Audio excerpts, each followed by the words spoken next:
I still remember the way she called me over, as if she had a reason I couldn't question, and my heart, for reasons I couldn't name, picked up speed. It was one of those humid summer evenings at my uncle's house, the kind where the air feels too thick, the backyard too small, and yet every familiar corner is filled with half-forgotten stories.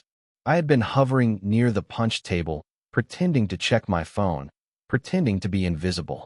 Then she was there. "Hey," she said, voice calm, deliberate, almost like she had rehearsed it, though it didn't feel rehearsed at all. More like the world had leaned in for her alone, for a single moment, and I was the accidental audience. She had that effect. Mid-40s, smartly dressed in something soft but commanding, and eyes that seemed to notice everything while revealing almost nothing. I didn't even know how long I'd been staring at her before she smiled. "You look," she paused, brushing a loose strand of hair behind her ear, "busy." I laughed awkwardly, the kind of laugh that hides nerves. Busy avoiding questions about why I don't drink punch. She tilted her head, her gaze lingering too long, as if weighing the truth in my answer. I wanted to look away but couldn't. There was a strange electricity in that pause, the kind that doesn't announce itself loudly. It hums quietly under your skin. She didn't move, didn't step closer, didn't need to. The space between us was charged enough. We stepped to the side, out of the small cluster of relatives swapping stories about work and vacation plans. Her hand rested briefly on my arm as she guided me through the kitchen doorway, just for a heartbeat, but enough to set something in motion. She said nothing, only waited until we were out of earshot. And then, just like the title promised, she leaned in slightly, a whisper against the hum of the refrigerator. "I have a secret for you." I froze. Not because it was a line from some movie I'd seen 1,000 times, but because of how the words landed, quiet, intimate, and somehow daring. My chest tightened in a way that made no sense for a casual summer evening among relatives. I wanted to ask what it was. I wanted to leave it unspoken. I wanted to memorize every nuance of how she said it. She didn't reveal more. She let the words hang between us, a gentle tease that made the air feel too thin, too hot. I caught her looking at me, really looking, the way someone might notice the small ways you fidget or bite your lip without judgment. There was a softness in her eyes, yes, but also an undeniable certainty, the kind that makes you feel both exposed and strangely safe at the same time. I smiled, nervously, because it seemed like the right thing to do, though my brain was already tangled in possibilities. She tilted her head just slightly, just enough that the faint perfume of her, something like cedar and warm vanilla, brushed my senses, and my pulse betrayed me again. The moment stretched and ended with her stepping back, giving me a small, knowing look before returning to the throng of relatives. I was left holding the silence she had left behind, the quiet promise of something I wasn't ready to name, but couldn't stop thinking about. That night, as I replayed it over and over in my mind, I realized I hadn't even asked what the secret was. And somehow, that didn't matter. It was the way she had looked at me, the pause between her words, the brush of her hand, the spark of something unspoken that had already taken root. And I couldn't let it go. The next time I saw her, it was at the bookstore she managed, a quiet refuge tucked between two busy streets, where the smell of old paper and coffee hung in the air like a secret. I had offered to help her rearrange some shelves, an excuse I barely needed. She glanced up when I arrived, expression polite but distant, and I could feel the careful barrier she always carried, like a fence built from habit and self-preservation. "You didn't have to come," she said, though her tone wasn't sharp, just measured. "I wanted to," I said, trying not to sound too eager. I watched her fingers move along the edge of a book, straightening it with precision. Small gestures, but the way her hands lingered over the spine, the tiny crease of a knuckle, the faint tremor as she adjusted something heavy. These things caught me. We worked in companionable silence, the only sounds the soft shuffle of books and the occasional creak of the floor. She hummed quietly once, a half-forgotten melody that made my chest tighten for reasons I didn't understand. I noticed the faint lines beneath her eyes, the way she rubbed at her temple with a careful patience. like she had long ago learned to soothe herself. I wanted to ask if she was tired, but didn't. I wanted to reach out, but didn't. When she spoke, it was about something trivial, a misplaced order, a customer complaint. But there was a hesitancy in her voice, a soft edge that wasn't there before. I realized she was holding something back, not from me in particular, but from the world. She glanced at me briefly, as if weighing whether to share more, then shook her head and returned to stacking. "You don't have to fix everything," I said quietly, almost to myself. Her hands paused mid-motion. She looked at me then, eyes narrowing just slightly, not in annoyance, but in consideration. The silence stretched between us like a held breath. For a moment, she seemed younger, just a little less guarded, like someone balancing on the edge of saying something she wasn't sure she could take back. I watched her laugh at a small mistake I made, spilled books, a wobbling stack. And it wasn't loud, just a soft exhale of amusement, but it made the air between us heavier, charged. She tucked a loose strand of hair behind her ear again, the gesture now familiar, but no less stirring.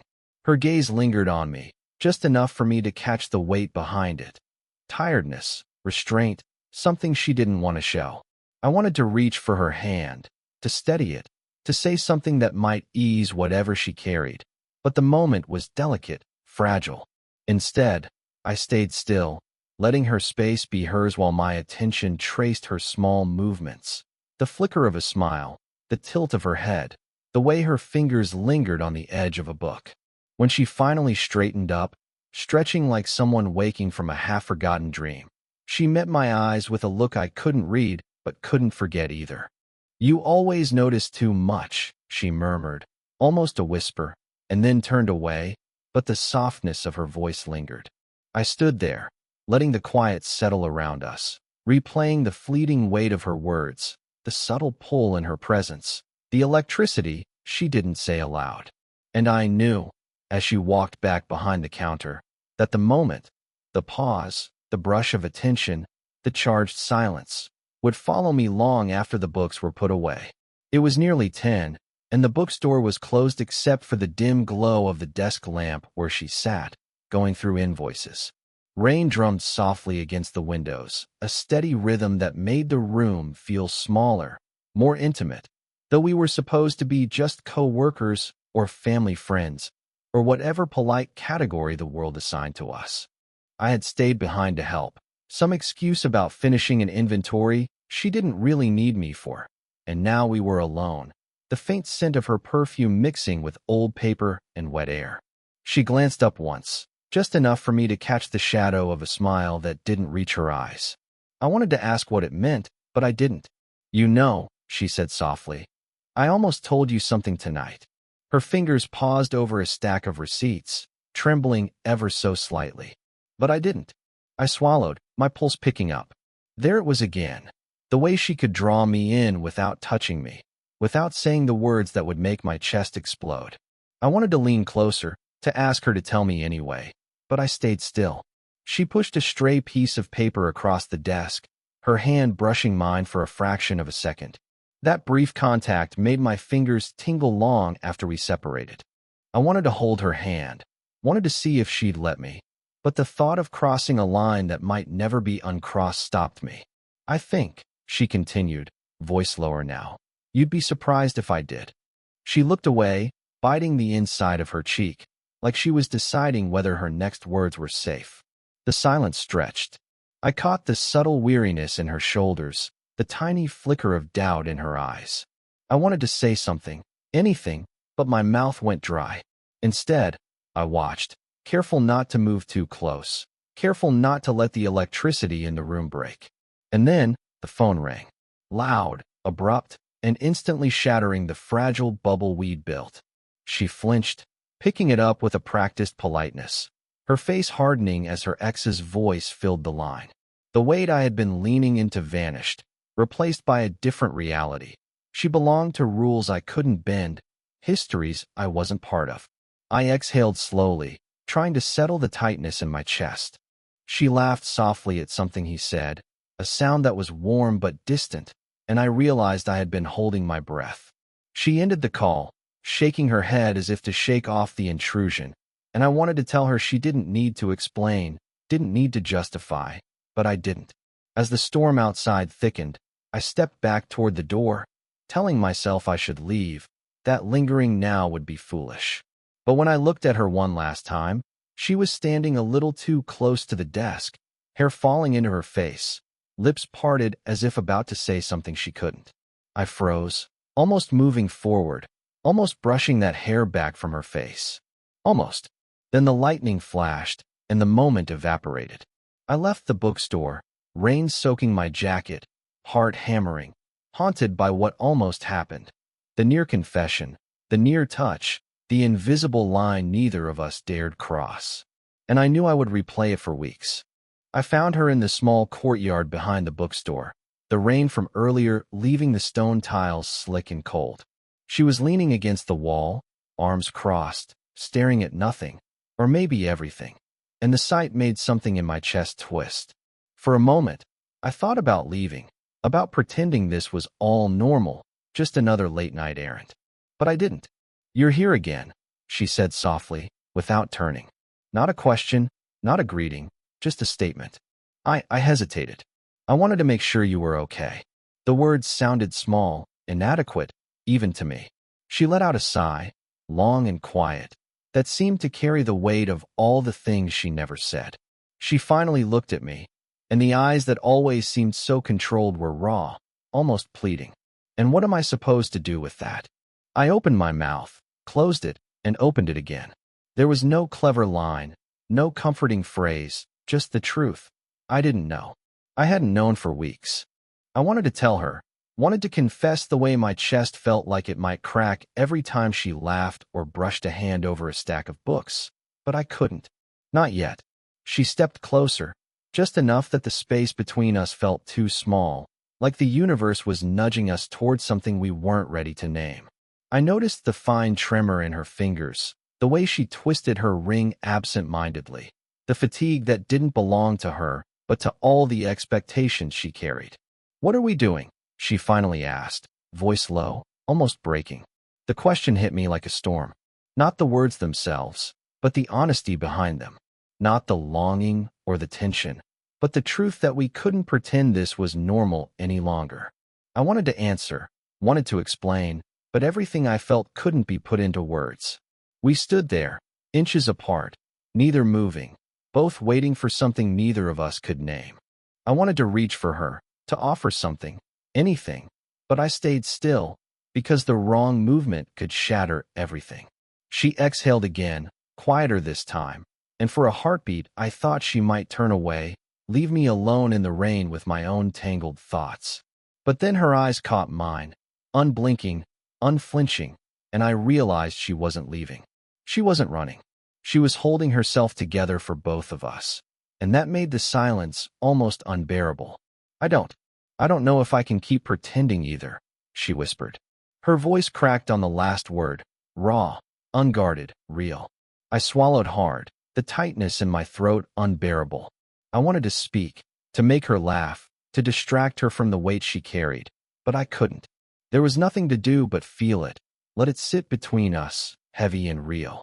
And then she stepped back slightly, not to leave, but to give herself, and me, a moment of space.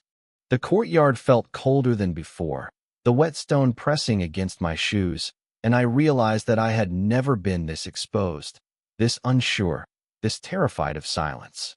Her eyes stayed on mine, unwavering, and she murmured, almost to herself, "I don't think I can do this without breaking."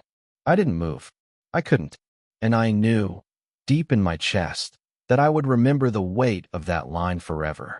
She didn't say anything at first. We were sitting on the worn couch behind the bookstore, sorting through old letters she'd found tucked in a drawer, the late afternoon light catching the dust motes like tiny sparks. I watched her hands tremble slightly as she unfolded one, tracing the edges like she was afraid it would break. "It's from him," she said finally, voice quiet, almost apologetic. "My ex, from a long time ago." She didn't look at me, only at the paper, as if the words on it carried the weight of all the years she had stuffed inside herself. I nodded, unsure what to say. I hadn't expected this. Not because she seemed closed off, I had long suspected, but because it landed suddenly, like a stone dropped into still water. I stayed quiet, letting her fill the space with her own rhythm, my presence a quiet counterpoint. I loved him, she murmured, the words fragile, almost lost. I thought I could fix things, but I couldn't. And she broke off, shoving the letter gently toward me as if to shield herself. I ruined it.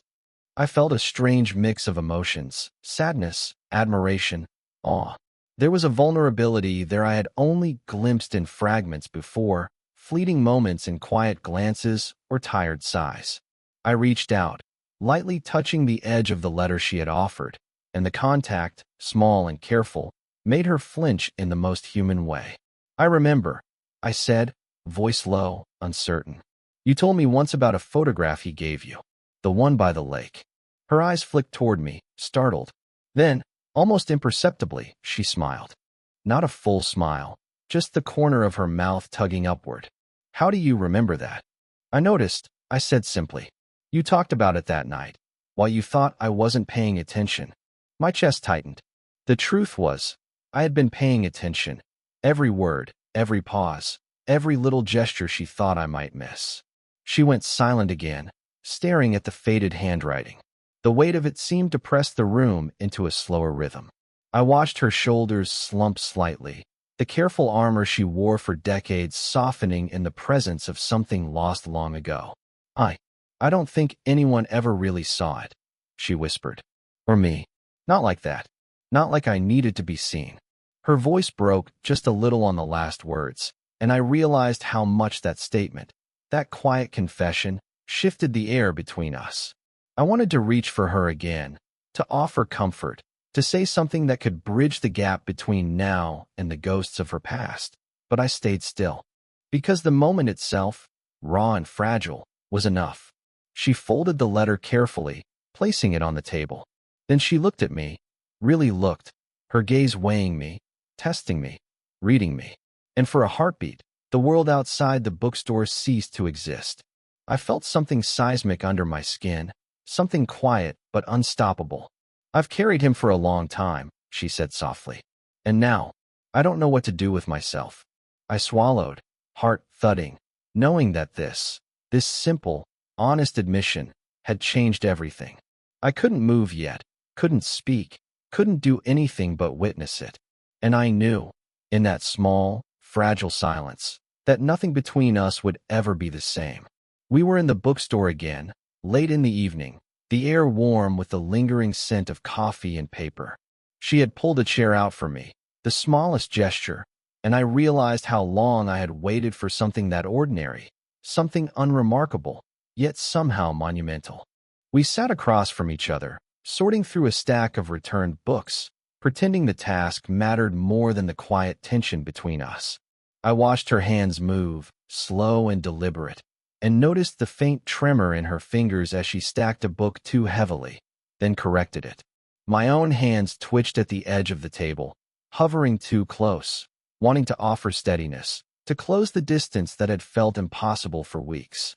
She looked up at me then, eyes steady, not searching, not testing, just there. The weight in her gaze was no longer guarded, no longer veiled. It was acknowledgement, quiet and deliberate, like a soft knock against a locked door finally opening. "I don't know why it took me so long," she said, voice low, almost swallowed by the shelves around us. To see what's in front of me." I nodded, careful not to let the words carry more than they could. I didn't need her to say it differently, or for it to be perfect. I just needed the truth, as fragile and messy as it was. We returned to the books, side by side now, closer than we had ever allowed. The silence between us wasn't empty. It was charged, gentle, deliberate. I felt her glance brush against me every so often, a soft recognition in the corner of her eye, and it made my chest ache in a way I didn't want to analyze. At some point, without fanfare, our hands brushed. Not a grasp, not a declaration, just a touch, fingertips skimming over the spine of a book, over each other's knuckles, lingering a fraction too long. She didn't pull away. I didn't either. That tiny connection carried the weight of all the words we hadn't spoken, all the moments we had almost faltered in, all the quiet longing that had built like a slow tide between us. We laughed softly at something trivial, a small in-joke born from a shared glance or repeated habit, and it felt natural, effortless. No rush, no pressure, just the comfort of shared space, of mutual recognition. For the first time, it felt as though we had arrived somewhere we'd been moving toward unknowingly. She leaned back slightly in her chair, just enough for our shoulders to brush, and I felt the careful, fragile satisfaction of being understood without needing to prove anything. We didn't speak for a long while. Words weren't necessary.